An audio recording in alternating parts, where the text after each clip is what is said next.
Hello everyone and welcome to First and Fantasy, where we discuss everything NFL and fantasy football. We are going to be compounding off our last two videos where we discussed one player we want to avoid in the first 8 rounds, and then the last video we made was one player to target in the first 8 rounds.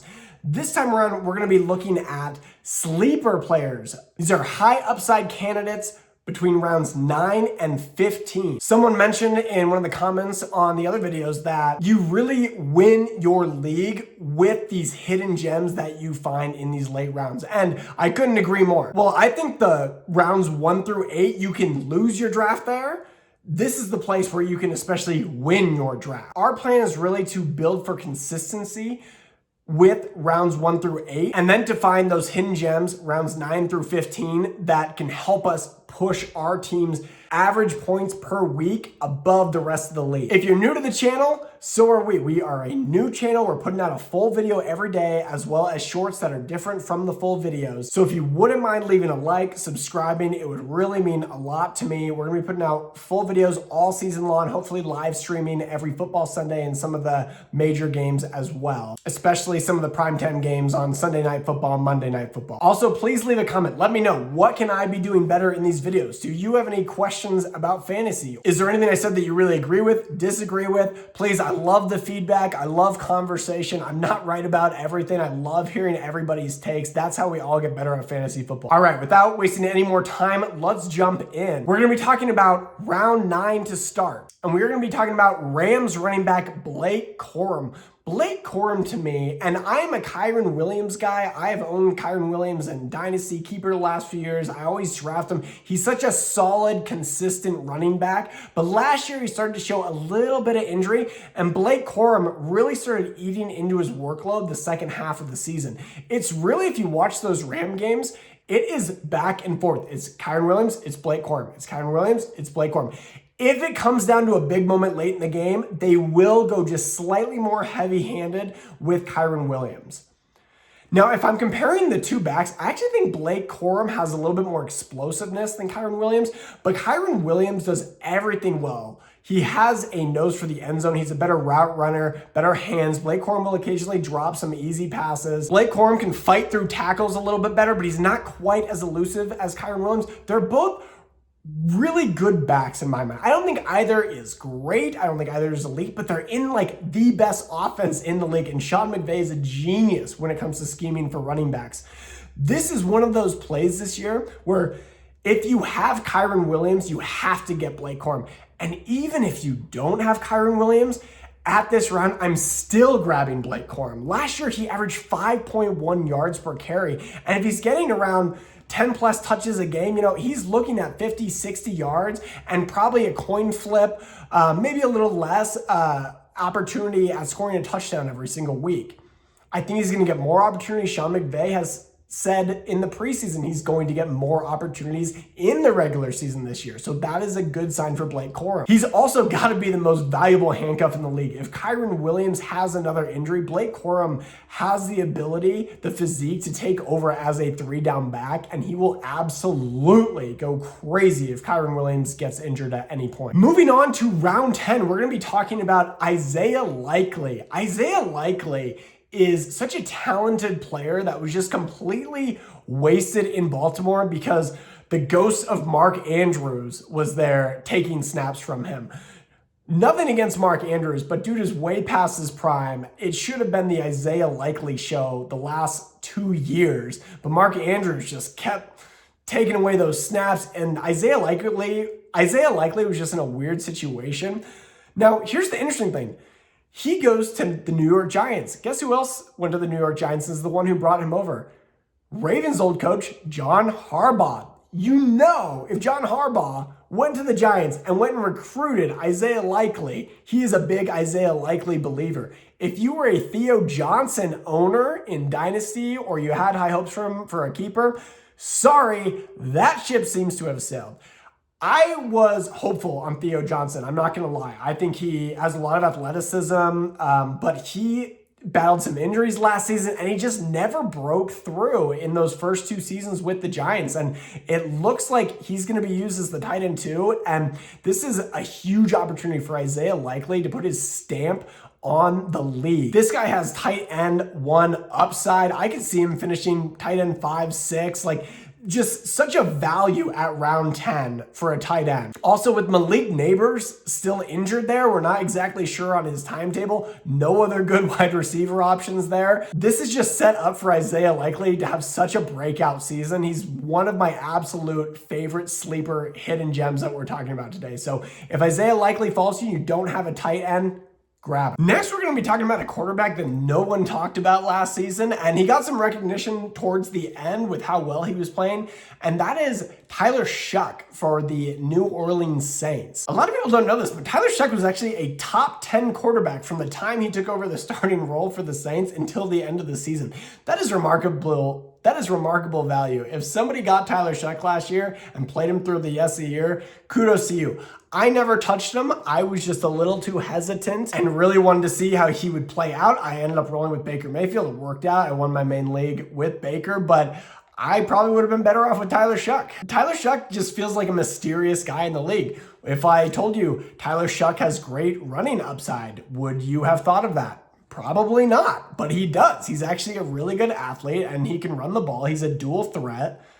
That's going to open up the passing game for him. It's going to open up some swing pass options, going to open up stuff with his legs, some rushing touchdown potential, some, if he's getting 30, 40 yards a game on the ground himself, high floor value there. Chris Olave last year. He was actually back. He was a beast. He got a massive contract extension this offseason, so he's got a clear number 1 target. He gets a revitalized backfield. Things are looking up for Tyler Shough. The Saints use a high draft pick on a rookie wide receiver as well to help Chris Olave out. Kellen Moore, in my opinion, is one of the best offensive minds in the league. He now gets a full offseason with him in conjunction with him. I think they're just going to be awesome this year. I'm not going to sit here and say the Saints are going to be a good football team, but I think Tyler Shough is certainly going to be a really good quarterback. And this is one of those guys that I think is going to finish probably similarly or maybe even higher than like a Justin Herbert. And Justin Herbert is going 5, 6 rounds higher than Tyler Shough. It's going to be a pass-heavy scheme as they're going to be playing from behind a lot. And I just love Tyler Shough here. I'm a Tyler Shough guy. I'm going to be grabbing him if he falls to me at this round and I don't have a quarterback. All right, on to round 12. And I know this player is maybe a little controversial. He's definitely a hot name in the offseason, and that is Carolina Panthers running back Jonathan Brooks. Now, if you watch one of my other videos, one of the players I'm high on this year is Chuba Hubbard. I think Chuba Hubbard really got a bad rap last season because he got a big contract right before the start of last season. He got banged up. Rico Dowdle came in, played so well that it made Chuba Hubbard really not look great out there. And I'm not here to defend Chuba Hubbard because I don't think he played super well last season, but you could tell he was playing through injury. He couldn't get in rhythm with Rico Dowdle there. It's kind of this weird back and forth. And I think this is still Chuba Hubbard's backfield, and I think he's still going to be the first and second down back. People are so high on Jonathan Brooks, like too high. He is the name. Everyone is talking about it on all the big shows, all the little accounts. It's always just, oh, Jonathan Brooks is going to smash this year. Oh, yeah, let me give you some advice on Jonathan Brooks. And I'm talking highly about Jonathan Brooks here, but let me tell you this. This is his 3rd season in the league. Would you believe me if I told you that? He's played either 3 or 4 games he's even participated in. He's had double ACL injuries, all right? So he finally comes back. He's looking good in camp, but clearly an injury-prone player. They're not going to throw him into some sort of 3-down workhorse type of role. He's going to go in as that 3rd down pass role. He's a versatile back. He's a good pass catching back. Now, I'm not trying to sound negative on Jonathan Brooks. I just think he's going to be going a lot higher in drafts than I think he should be necessarily. I think round 12, if you can get him here, it's great. If you draft Chuba Hubbard, you have to draft Jonathan Brooks. He is probably one of the top 5 handcuffs in the league because if Chuba Hubbard does get hurt again this season, last year was the first season he really got hurt, then Jonathan Brooks becomes immensely valuable. But people are already talking about Jonathan Brooks as if he's just going to rip this job away from Chuba Hubbard, who's been a staple there the last 3 or 4 years, who earned a long-time contract right before the start of last season. I don't see that happening. I really see this probably being more of like a 60-40 split in favor of Chuba Hubbard. But he's a valuable handcuff. So if he's here, take Jonathan Brooks, but in my opinion, do not overreach for him beyond this round. All right, next we're going to be going into round 13. We're going to be talking about one of my favorite players' names to say, and that is Rasheed Shaheed. I don't know why. I love saying Rasheed Shaheed. I've never had Rasheed Shaheed on any of my teams, but I love his name so much that I've got to draft him everywhere. And he really fit in well with the Seahawks last season. And here's my pitch on Rasheed Shaheed. They win the Super Bowl. He is a big complementary piece in that. Great kick returner. Got a nice extension in the offseason. He's going to be with Seattle for the long run. He's got big playability. JSN is going to be getting double teamed all year after the magnificent season he had last year. And who's the wide receiver 2 there right now? It's Cooper Kupp. Props to Cooper Kupp for going to Seattle and winning championships. Like, I love Cooper Kupp, but man, he is looking like Adam Thielen out there. Just completely washed and ancient. All he's doing is running these 3-4 yard rub routes. Like, I feel like the furthest I saw him go downfield was 7 freaking yards last season. And oh my, like I drafted him one league. I was just so disappointed in Cooper Kupp. You couldn't play him. You couldn't play him. He was just so ineffective. Well, here's the thing. Rasheed Shaheed has the potential to come in and just rip that wide receiver 2 spot from Cooper Kupp this season. And I think that's exactly what's going to happen. His route tree is going to be extended. He's in the prime of his career. I think we're going to see this guy more in the 6 to 7 reception range throughout the season. And with his big play ability, I mean, last season he was more like a 2 to 4 receptions guy, but he might be, 50-yard touchdown catch every other week. And I think that sprinkled in with the increased volume. This really makes Rasheed Shaheed such a good buy here.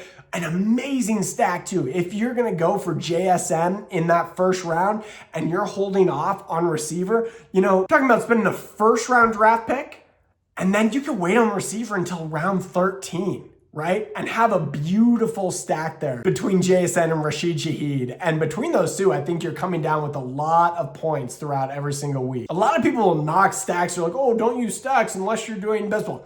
That's completely wrong. I can't tell you how many leagues I've won or how many trash teams I have dragged to semifinals and finals solely based on stacks, all right? Whether mainly wide receiver stacks, but running back stacks occasionally, but mainly wide receiver stacks. And I've done it with the worst teams. I will never forget. I lost by 1 point in the finals in one of my main leagues. Gosh, this was a while ago, but I stacked Mike Wallace and Brian Hartline of the Dolphins. Got these guys in late rounds, and the rest of my team was great. And I could not get a receiver anywhere to save my life. And those two every week would combine for like 15 to 20 standard points. And it was awesome. And if you're getting JSN and Rasheed Shaheed, you're probably looking somewhere closer to 20, 25 points every single week. So don't be afraid to stack those players. On to round 14. And this is like one of my favorite hidden gems in this entire draft. This is a player that no one's really talked about the last 2 years. And I love this player as a player. I love his situation. I love his new coach who's going to be around him. And that is Keaton Mitchell. Keaton Mitchell, if you guys remember, played for the Baltimore Ravens. And in the limited time he had, he was just so explosive. He was ripping off massive chunk gains every single play. He actually came on the scene like the exact time that Devon A-Chain did. And those two, like, it was like, oh my gosh, who would you rather have, Devon A-Chain or Keaton Mitchell? And they were both sort of like these new running backs that were like the second running backs on their teams at the time. But everyone was like, wow, these players are explosive. They have to be on the field.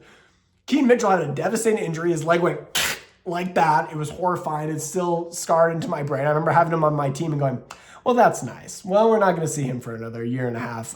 And so we got to see him a little last year, but the Ravens move off of him. And guess where he moves this season? The LA Chargers. And you know what he brings to the LA Chargers? Oh, I don't know. Just a casual 6.3 yards per carry so far in his career.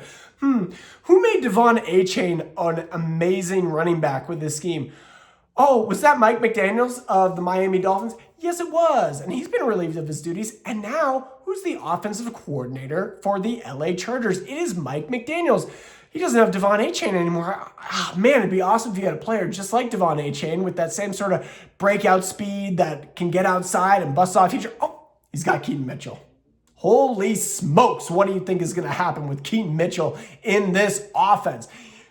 Omarion Hampton is the guy, don't get me wrong. He's going to be the bell cow. He's going to be your first and second down back. He's going to get your goal line work. I'm an Omarion Hampton believer this year, so believe that. But does that not make Keaton Mitchell an amazing handcuff? Perhaps even an amazing running back stack if he can earn more snaps every single week? I just think round 14 for that sort of upside is unbelievable. Please draft Keaton Mitchell.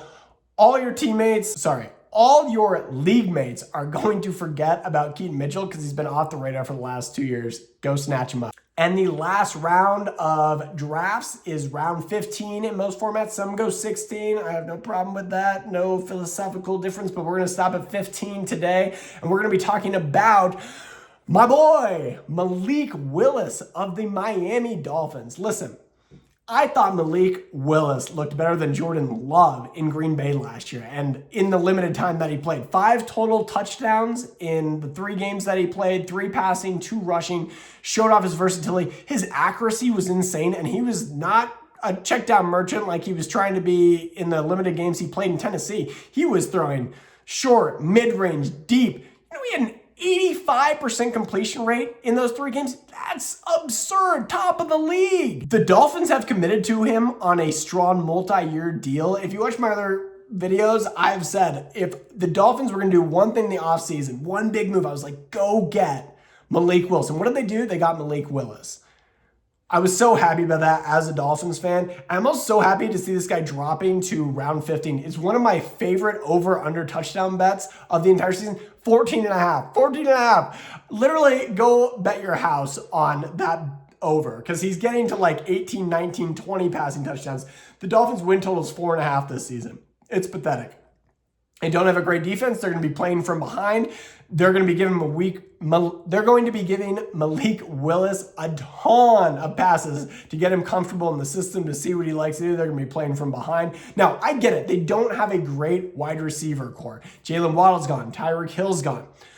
I actually like Malik Washington, who's going to slide in likely as their wide receiver 1 to start the year. And they also used a first-round draft pick on a wide receiver. So I'm very optimistic, and they still have Devon Achane, who's a great pass catcher out of the back. I see amazing rushing touchdowns coming here, probably 4 or 5 rushing touchdowns from Malik Willis. I think he probably gets to around 20 passing touchdowns. I think this guy legitimately could end up a top 12 quarterback, and just no one is giving him a shot. And call it the homer in me, and I was not a Malik Willis believer until I watched every single snap of his last year. I thought he was fantastic, and I think he's going to be fantastic in Miami. Yeah, it might be a rough start to the season, so maybe you can even get him undrafted, but I think round 15 is a steal. If you haven't drafted a quarterback, go take a dart on Malik Willis, or even as a backup, right? Use him as a bye week flyer, or if your quarterback goes down, I think he just has so much high upside, and I think he's going to be one of those players that could be a league winner at the end of seasons, and people are going to be kicking themselves saying, why did we not see this coming? He was amazing in Green Bay, and he gets a fresh start in not cold weather in Miami. And it's just too many good things around it, too many doubters, off the radar too much. Go get Malik Willis. All right, that is all I have for you guys today. We've been dropping full videos with different topics every single day, so please go check those out. If you haven't liked, please subscribe. We're really trying to grow here from the start of the season. Would love a community. We're going to be having a lot of really fun topics too that I already have planned out, and I'm excited to film in the coming days and weeks.